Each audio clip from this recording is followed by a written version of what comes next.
Yes guys, so today we've got Darren on the channel. He's come down from Gloucester to come and appear and come and try and share some of his experiences, try and help you guys out. Like I've explained before, you know, there's so many ways of recovery, so many different angles of how to recover. My way is going to be different to somebody else's, and I think it's important that people can see, you know, different aspects of how we recover.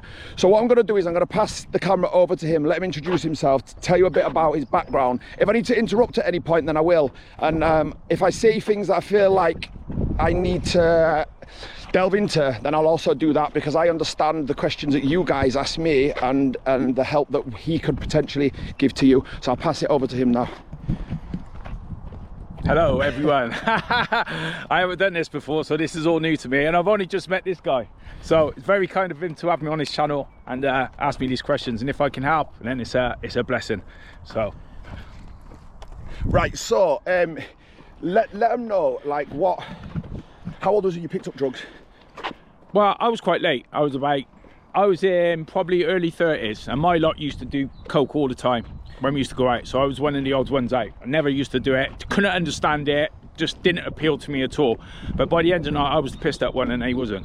So as a youngster, you know, and when I mean that, like in your early teenage years, would you agree that the first sort of things we trial are cigarettes, and then we go on to alcohol? And would you say that then maybe we try weed? Would you say that there's a ladder effect within sort of drugs, and whether they be legal or illegal? Definitely, but I was very, where I had no money at all, I couldn't understand people spending their money, that money on what it was they were doing.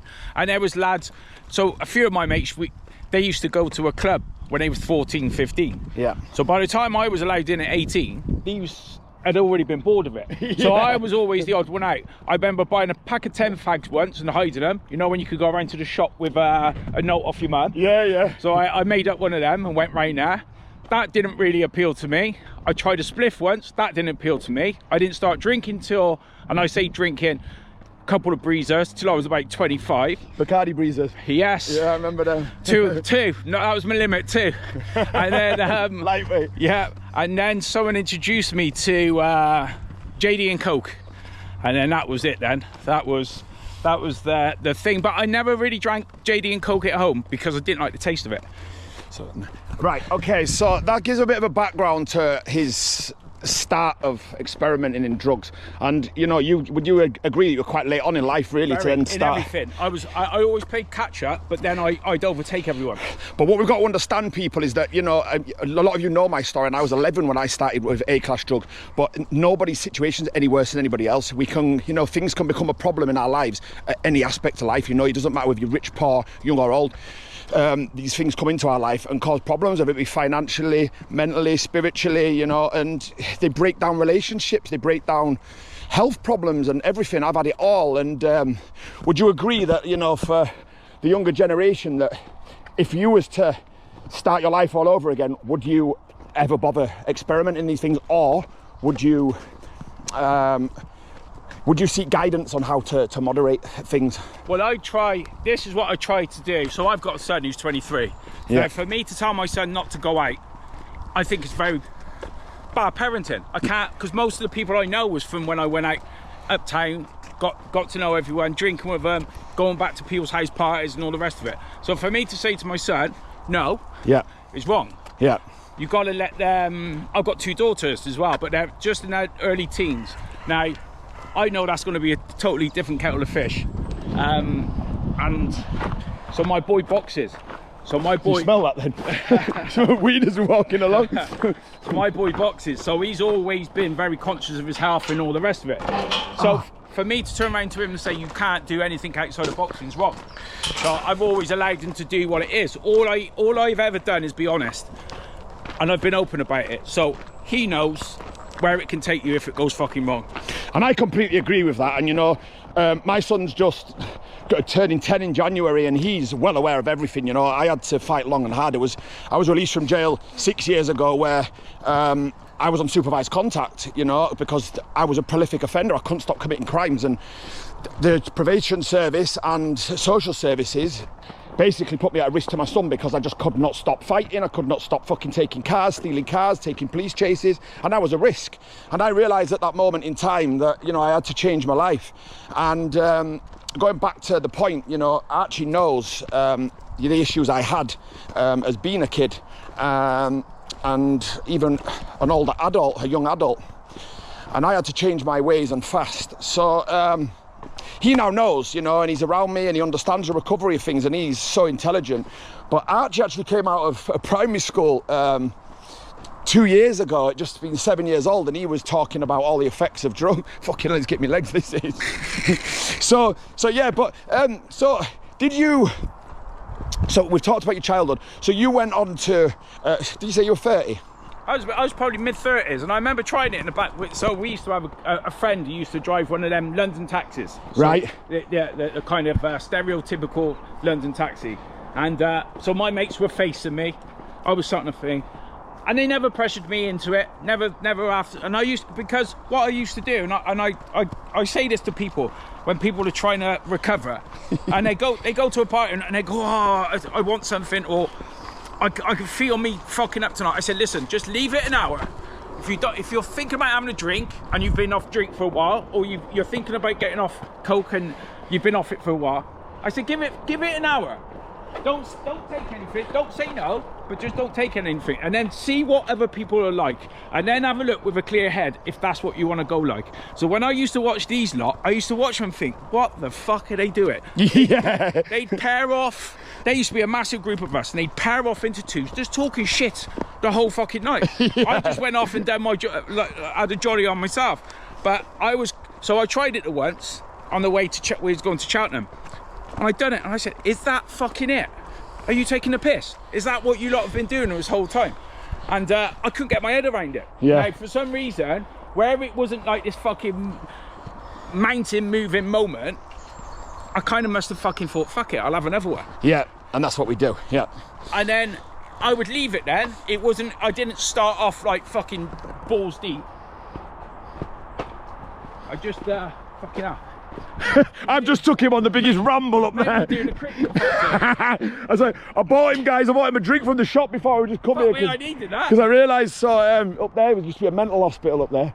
Yeah, that's the one I can see from the motorway. It's where they first tried some sort of brain procedures on people's brains who had mental health problems. So anyway, guys, okay, so...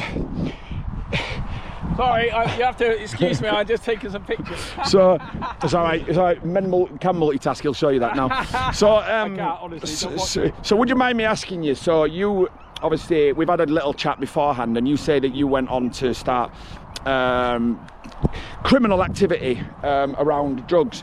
I've asked you before, but I'm going to ask you again for the camera. Do you feel like, you know, as drugs become more apparent in your life, and I mean, how often was you taking coke, you know, as in your... Well, I started off selling hash and weed because I didn't smoke hash and weed. Right. All my friends smoked hash and weed. Right. I made my money off hash and weed when everyone was selling, because I didn't agree with what heroin and crack and everything done. I didn't want to deal with the customers. I didn't want to deal with the heat that come from it. And I sold hash and weed. I didn't think there was anything wrong with it. B class was it then, I think? Yeah. You can even C class. It's C, yes. It used to be C back in the day, did you? So I didn't sell pills because I just thought it's my luck to sell someone a pill and they dropped out. That was my mentality. So this way, a lot of my mates smoked. A lot of them sold it to get their personal. So then so basically they wasn't doing anything because they were just monged out in the yard. So I started off at that, and then what I remember when it fucked up really was when the Twin Towers come down, because nothing was coming through the ports.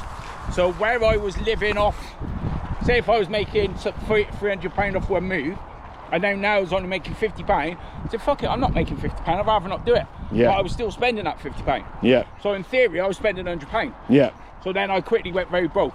Yeah. The market dropped out. No one wanted to touch me because they knew I had no money and everything else. So then it was I had to turn to selling coke. And that's where it kind of went funny. But I never used to take coke every day. No. So I used to do a week off, a month off, and then a week on. Can I just interrupt you there? So, you know, there's a lot of misconceptions about, and we spoke about this before, but you say you wasn't addicted to coke.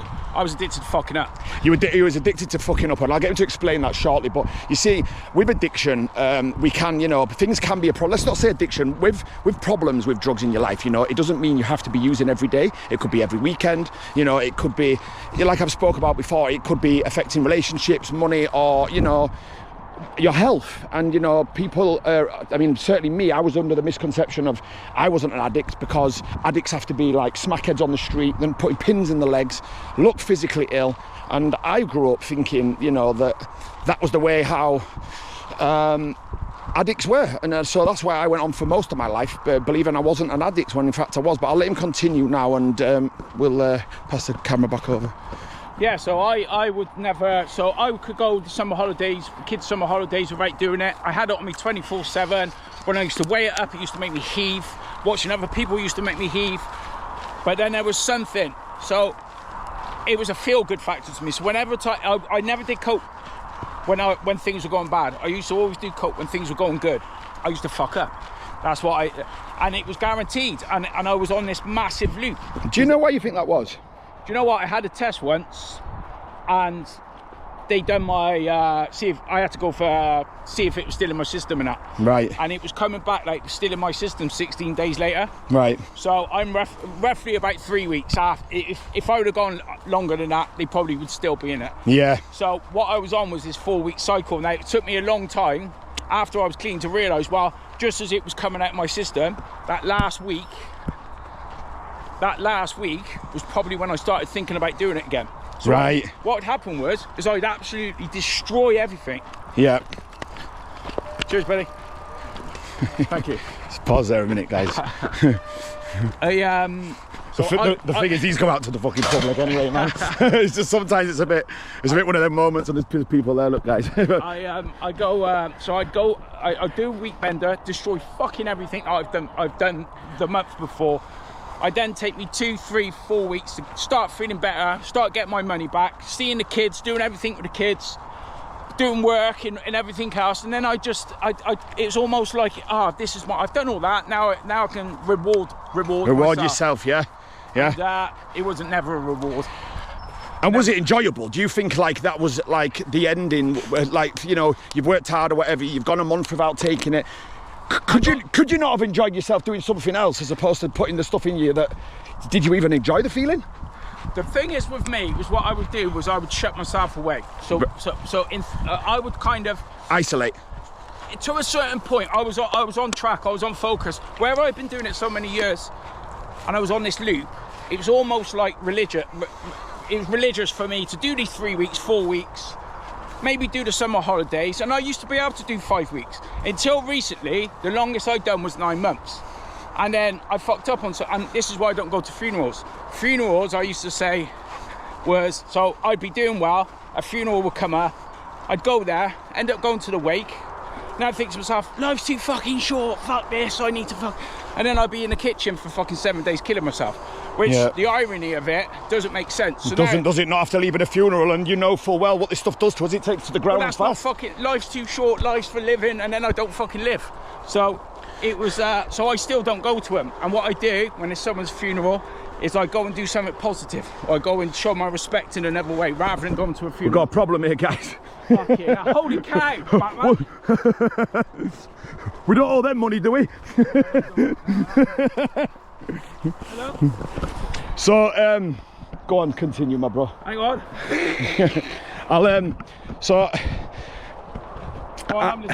I think that what you're saying is that obviously you just used to get to a certain point and just think, I'm gonna have a fucking blowout, man, and you know, not really think about the consequences as such, knowing where it takes you to every time. Because I was the same. Thing is, I knew where the consequences were. I knew what the consequence. If I was to tell you I didn't know what the consequences was, I'd be a fucking liar. Right? Yeah. But the consequence always came after a good time, so I've justified it by saying I had a good time. This is the consequence of what comes after. Then it started to get to the point where I wasn't having a good time, so it wasn't a consequence. It was basically a bad time the whole time. So basically, I can explain into that. Our brains, they forget pain, and remember pleasure. So, you know, when your brain's telling you to get on it, as such, you're remembering that first line, for example, that first high. After that ends in fucking misery. Well, I'll put it in a different context. Okay. So you see, you know, when people go back to an abusive partner. Yeah. Think of cocaine or whatever drug it is as an abusive partner. Yeah. I'm out of breath up this hill. It's like, we'll sit on that bench there in a minute. We'll sit on that bench. So near, we just walked out. It's all right, I've been mountain walking for fucking months now. Fucking hell. I do this twice a day. So you think of an abusive partner, so what happens is you haven't heard off them. Say in my instance, I hadn't heard it off this partner for a month. Treated me like shit, made me feel like shit, took all my money, abused me, left me in ruins. And then I start getting the texts, oh, I love you, come back to me, blah, blah, blah, blah, blah. And then you start to romanticize about it. Yeah. Fucking hell, my breath. Have a rest, my bro. And you're right, hang on, you have to excuse me. I'm an old man. So what happens I'm 11 years younger than my dad. With the tattoos. So you've got to think of it as an abusive partner. I worked in a rehab and they had to write a letter to addiction, basically saying goodbye. Really? And and they couldn't get it. So what I'm saying was, imagine if it was an abusive partner, which it is. If you put this, I wrote a poem once. It was about someone, it was about cocaine. And by the end of it, you couldn't tell which was which. Right, yeah. It did everything the same. Yeah. And that's how you got to look at it. And when you look at people and think, why the fuck do they go back to that drug? Well, it's the same reason they go back to that person that they know treats them like shit. Don't make them feel good. Toxic. No, yeah, that's it. A toxic relationship. Toxic. It's very interesting, you know, because I agree with a lot with what Darren's saying here, and it's interesting to see it from a different perspective. I think that so you went on to go to prison, did you say, for selling drugs?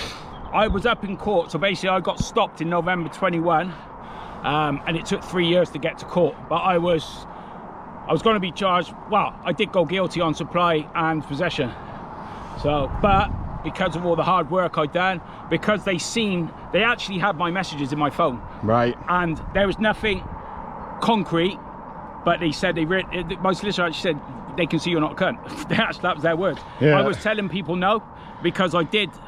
But as much as people think I'm a bad drug dealer, or people would think a drug dealer's bad, I was actually very conscious of it. So you've said that throughout about you didn't want to sell this and that, no, and when the priorities changed, you didn't want to go near it because you were worried it was going to kill someone, this, that, and the other.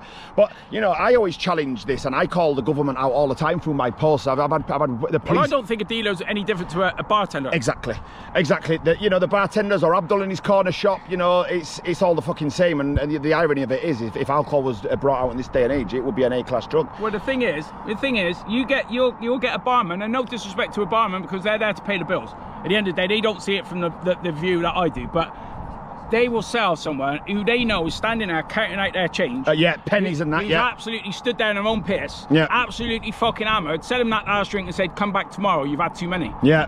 But I wouldn't do that as if I sold coke. No. And I would only sell coke to my friends. And if my friends were having too much, I'd say no. It's funny you say that as well, because I'm not going to mention any names for obvious reasons, but a recent dealer that I had a few years back, he was, after you'd had so many tickets off him, he'd stop it, say, "No, you've had enough tonight, call again tomorrow, go to sleep." And I thought, wow. I thought, what the fuck? I mean, it's not like that nowadays. Kids are all running and trapping, and they'll take your money, you know, they won't fucking stop. The ironic thing about it is all the people that I was selling to still carried on when I stopped. I haven't sold anything for 3.5 years. And I don't say it in a bragging way. As far as I was concerned back then, I was selling fun. When I realised it wasn't fun anymore, that's when I started having a conscience about it, because I was doing wrong, I thought it was okay for other people to do wrong.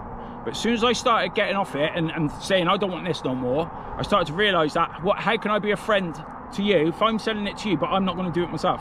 It doesn't make sense. Well, it does make sense, but it's not right.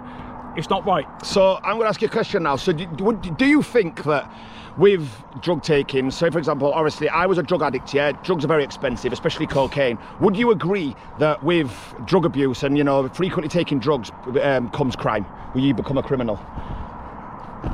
In the eyes of the law, I was a criminal. Yeah. But in my eyes, I was selling fun to my friends, and I was that guy that could just get them. But I mean, in like to the general public, you know what I mean? Like if they pick up a habit through drugs, do you think that they would become criminals? Do you think that they would turn to crime? I think they would do criminal acts. I'm not necessarily saying they'd go out and burgle and rob and mug. No. But they might steal from the till. Yeah. Or they might, shoplift or pick someone up. Yeah. I don't necessarily think they would go that way. No. But they might do things that was out of character and they shouldn't do. And this is the way things go as well, though. Yeah. This, you know. And when they get away with that, then sometimes they will go on to other things. But and these are the risks that come with these drugs, you know, people. They're so fucking expensive, and it's just getting worse. And people argue and say the quality is getting better. I would say it's getting fucking worse. I'd say that criminals are working out how to mix all sorts together and give you a high. Well, I was actually working so last year I was working for half the year in a rehab, a massive massive rehab. Like that, it says over there. Yeah, look. It was a big proper. It was like the the Priory, they said it was like. Yeah. But sorry, and they was telling me all the stuff. There was stuff in there I never even fucking heard of. Really? And I worked in supported living as well. That was my first job after giving up selling. So it's your idea of giving back, I suppose, isn't it? You know? Yeah. But I then realised how much of a fucking problem we got. Yeah. Epidemic, mate. And which is why it does make you feel like an arsehole after, because I see so many people making so many mistakes, and it's mistakes that I was making at the time and didn't realise. Yeah. I'm not here to preach. I'm not here to tell people to take drugs or not drink or not sell or anything. I'm here to help people that have had too much or can't cope anymore. That was my angle from it, because people couldn't tell me shit. And the more people told me not to do something, the more yeah, that's what we do. We defy, and it's until we're ready to make them changes that it happens, you know. So yeah, on that point, so what would you say the first step is for somebody that's, you know, having too much substances in their life feels unmanageable and they want to stop substances? What would your first port of call, like, how did you recover? How did you stop doing it? And what would you recommend to the public? My turning point was when I was in that police station on the thing. I caught on the charge. I caught, yeah, but I didn't know I was getting charged. I didn't know, because they'd picked me up so many times, walk around off my head. I used to get very bad drug psychosis. Yeah. And they used to just take me home or take me to, there's a place called Wootton Lawn, which is for people with mental problems and that. And I literally had me on a 28-day lockdown once. Right. But I was there 2 nights I was there 2 days, 1 night, because all I needed was to sleep. Yeah. It just reset my thing. I've been through that as well, mate. And they say you're all right, you've got good mentality now, and they let you back out and straight back on it again. Yeah. So so my first thing was I wanted it. Right. You've got working in a rehab. There was 2 different types of people in that. People that wanted to get clean and people that was just there because they had to be. To please the family or whatever. Yeah. And it doesn't work like that, and you can tell, because certain people would do. You could tell by the way they would do everything that they had to and needed to. Yeah. And then there was other ones that just do the bare minimum. And I get a lot of people messaging me, friends, people who've seen me on Facebook, because I'm quite open on Facebook, and I can tell when they want it and when they don't. And it's same. I will still give them the same effort, because everyone deserves a thing. The amount of people so when I see people saying something and not acting to it, that's how other people used to be when they see me. Yeah. And I can see it now. I can see when people are legit. Like, people will do what they want. I want this. So people say, oh, hey, do you know you're not going to have... See, my thing was never drink, but I've decided to not drink for 2 years because I'm on a suspended sentence. So in my eyes, I said I'd do that for 2. Cocaine. That's very good of you, mate. You know, cocaine, I will never touch again, and I can guarantee that. And the reason is, it's because I don't fucking want to. If I want to, I would now. But would you agree that, you know, if you was to have a drink, for example, you know, would you agree that having a drink and being drunk, for example, or being tipsy and having too much to drink, would you say that lets your guard down to then go on to experiment and pick up cocaine? Because I think them 2 drugs work part and parcel. I think, personally, coming from me, as an alcoholic and a cocaine addict, I would say they always worked part and parcel together. Is that something that you could relate to or not? I can relate to it, because I know a hell of a lot of people that's got the 4-point rule, or I couldn't do coke without a drink. My thing was double JD and coke. So my theory of it is, I used to go to the bar and say double JD and coke with ice. Now, subliminally or subconsciously, I'm asking for Jack Daniels and cocaine. So that's how I seen it. But you know, innit, if you're going to the bar and you're going to get the Jack Daniels, you know what's coming next. So you know, if you... So last year I did go out 4 times. 2 of them I got drunk. 2 of them I drank but didn't get drunk. But I didn't take cocaine on any of them. So I can do it. But do you know what? They got this phrase in rehab, and it's, if you sit in the barber's chair long enough, yeah, you're gonna get your hair cut. I said that today. Yeah, and I don't put myself in that fit. And I got this. I don't know if it's my phrase, but it's what I say to people. If you don't put yourself in a situation, there is no situation. No. So I don't risk it. So, you know, with you saying that at your 2 years you might end up having a drink again or not, how would you protect yourself from not using coke if that's something you do explore? You know, I'm not saying you are gonna. You said that you're not drinking for 2 years. If after them 2 years you go on to drink, I think what's led me to this, for not taking coke and still being able to drink when I did last year, was the fact that everything is fucking shit. My stuff that I sold was the only thing that I done, and the only time I ever done it is when I knew there was at least an ounce there. Right. So there ain't no way in this world I haven't got a penny. I literally haven't got a penny anymore. Yeah. So there is no way. There's no point. It's like, I don't understand someone who can go in a pub and have one drink. No, so I don't. I can't understand. No, neither do I. I can't understand how someone can have one line. No. Or half a gram or a gram. What is too many and a thousand's never enough. There you go, my bro. The first drink is the one that gets you drunk. Yeah, it is. Yeah. And you're committed. And it's I the mean, same as coke. for me, if I go for one drink, I'm committing to a week minimum, maybe a month, maybe 3 months, off my head. I don't get it. I don't understand it. I'd rather have a coke. I agree. I agree. I agree. It doesn't make sense to me. But listen, fair play to anyone that can do that, because I've got friends that can do half a gram, go to bed, or they can have a couple of drinks and that's it. And I agree, and this is something I say all the time. I take my hat off to anybody, you know, that can moderate and, you know, keep it at that. Like, for example, my mum, for example, she'll have one drink a year, and I'm like, I watch her and I think, what the fuck is she sips it over 2 hours, one fucking drink? I'm like, how the fuck did my dad didn't even ever drink. How the fuck did I end up like this, man? And you know, you never know where your destiny's going to end up at the end of the day. We all take drugs for different reasons. Not something I'm going to go into today, but you know, some of them take them for fun, some of us take them to mask out symptoms in our life. See, I did it when things were going well.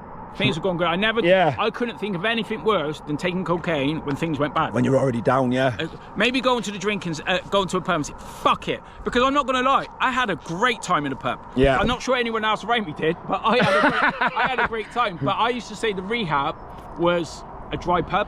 Right. So everyone in the rehab was the people that I gravitated towards in a pub. Yeah. Because that was my people in there. And these were all high-end people. These weren't just, no disrespect, they wasn't off the streets, and these were like, this was $5 grand a week business. Like, do you know what I mean? These were proper. They say you get a lot of airline pilots.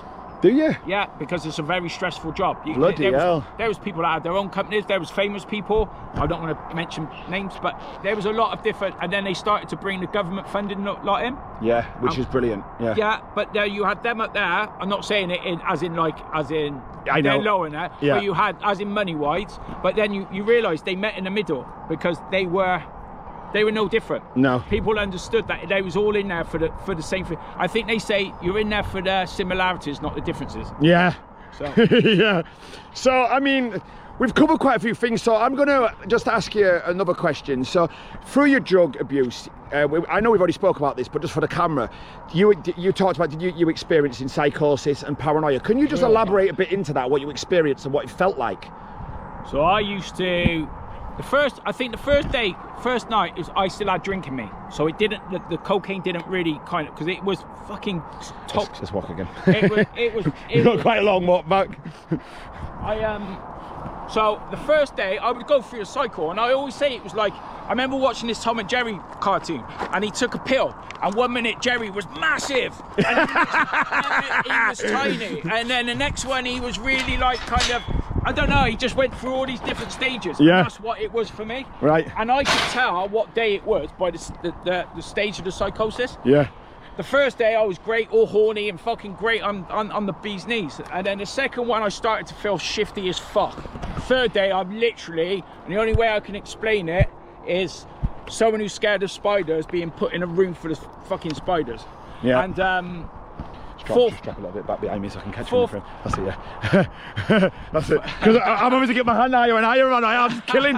I just left the gym. Fourth day, I would start to come back round and put the music on, because everything had to be silent, no lights. I thought everyone in fucking the next country could hear everything I was saying and thinking. Yeah. And then I can relate to it, bro. The fifth day, I used to get on a real euphoric.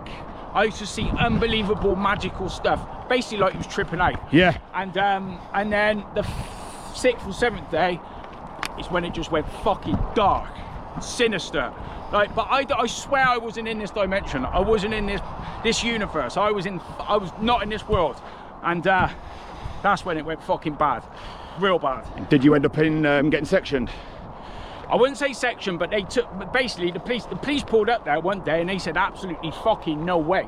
I was that fucking gone, but they take me down the cells, they take me to hospital. They used to always pump me with electrolytes and fluids. Yeah. Because what used to happen is I never drank, I never ate. I would walk around for 7 days. I wouldn't sit down, wouldn't sleep. So my body was just, the way I can explain it is if you're lost at sea or you're in a desert. Yeah. And you know they get mirages and all the rest of it. You're hallucinating. That's what used to happen to me. Because I mean, a lot of it as well is the lack of sleep, because the drugs keep you awake for days, you know, on stupid amounts of days. And I've done a week awake before as well. I had a heart attack after a week, and my mum had seen me on the bloody floor and I had to ring the ambulances and stuff. And I think that was, I mean, that wasn't enough to stop me. You know, I went on for years after that. About my dad had died and I had a heart attack 6 months fucking later. But yeah, it's well, so when I used to do a line, I used to think a good line was when I absolutely spewed my guts up. I used to take the enamel off the sink. Yeah. Where it was the acid coming from my, I ripped all my lining out of my stomach. Okay. But I'd collapse on the floor. Yeah. In my own boiling blood, I was led. And then I'd get up and do another one. Yeah. It's fucking disgusting, honestly. The true utter madness, innit? Like the desperation of the drugs taking. But if it didn't give me that effect, I'd do it until it did. Yeah. Like I'd heave. To be honest with you, I'm not even exaggerating. I don't know how I'm still here. I'm here for a reason. Because I should have been dead fucking ages ago. Well, clearly, you know, God chooses his strongest soldiers, man, and some people here to, you know, live their lives and come and educate the youngest, because who else is gonna? And I've always found, and I don't know if you'll agree with this, but you know, my parents used to go on when they first found out I had a drug problem, typing in online, they wanted 50, 60 grand to go into rehab. They didn't have the money. They used to cry. Money. And do you know what my thing was? No disrespect to the rehab, because I loved it there. I'm very good friends with some people that was their clients. Yeah. And but I felt I didn't do enough work with the people that they was going back to. Do you feel like that these people that work in the rehabs, do you feel like that maybe they're working from textbooks and they haven't got the actual, you know, the living experience of what it's like to be a drug addict? That's maybe why they don't understand a lot of it. Well, to be honest with you, the ones that I worked with were good.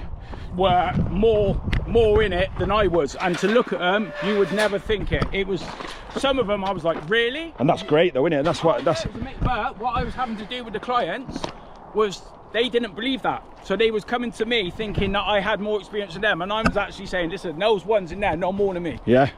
I'm not like that. I'm not going to take credit for something. And I can relate to that as well, because most of my knowledge is been learnt from, you know, ex-smackheads, crackheads as the public call them, so ex-heroin users, crack users, and you know, that's not something I've ever experimented in. A guy sponsored me that had one leg, you know, he was so severe in his usage, but I learnt most of my knowledge from him, and it's yeah, it's remarkable really how people can change their lives around. And you know, we're the best. I can't turn around to someone and talk about, I wouldn't know how to teach someone boxing because I've never boxed.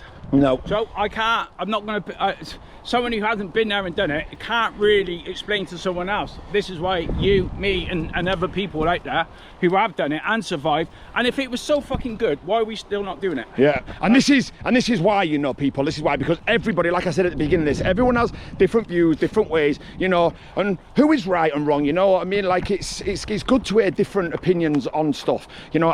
You all know my way and how the way I see it, you know, and you know, Darren's got different ways, and it's at the end of the day, nobody's recovery is going to be the same, but the ending is the same. Why are we not doing today what we was doing? Because we fucking hate it, because it's no good for us, because it takes our soul each and every time, right or wrong. Yeah, definitely. 100%. And you know, so let's close this up now, because we're going up to now nearly 40 minutes, and I think it's going to be enough time. Just hang about here because there's loads of kids there. So what would you say to the younger generations? Because clearly, you know, younger generations, not just younger generations, but people struggling with addiction. Give some last closing words of how you feel like they can support themselves, help themselves, and keep away from danger. And when I say danger, I mean the drugs and abuse and whatever. What your closing words, just to finalise things? put me on the spot now. It's not that easy though. If I could just sum it up and go, right, bang, but what I will say is... Okay, so then take it to what would you do to change? If you could go back and relive your life all over again, what would you not do? I'm a better person for what I've done. Right. But I know a lot of people that have done the same as me and not come out the other side. I'm very fortunate to have. Correct. And the thing is, I don't believe in pushing your luck in that anymore. You've also got to want to do it. There are people that will help you. You've got to look at what you... See, so I heard that anything you're not changing, you're choosing. Yeah, of course. And there's a lot of things that I thought... That I used to think I was sporadic and not spontaneous and not. No, I knew what I was doing. I knew that I had control, and the reason is because if I didn't, I would still be doing it now. So me personally, all I can say is, if you want it, go out and get it and do it, because it is possible. And I have this phrase, and I'm going to end it on this: if Fly can do it, I can do it. That's my nickname. So I used to say it to them in the rehab, and a few people who are clean now still repeat it, because to me, that's a compliment. Well, thank you so much for coming on today. I really appreciate it. I'm going to drop some links where you can contact him in the description boxes. And you know what my advice is, people? Pack it in. Thank you for watching. If you're not already subscribed to this channel, please drop a subscribe. We've got loads of kids on a school little trip coming now, so we're going to call this in. Well, thanks again, Darren. It's been great. And I wish everyone all the best. And it is possible. And I honestly am rooting for you. Yeah, we're all rooting for you, man. Pack it in.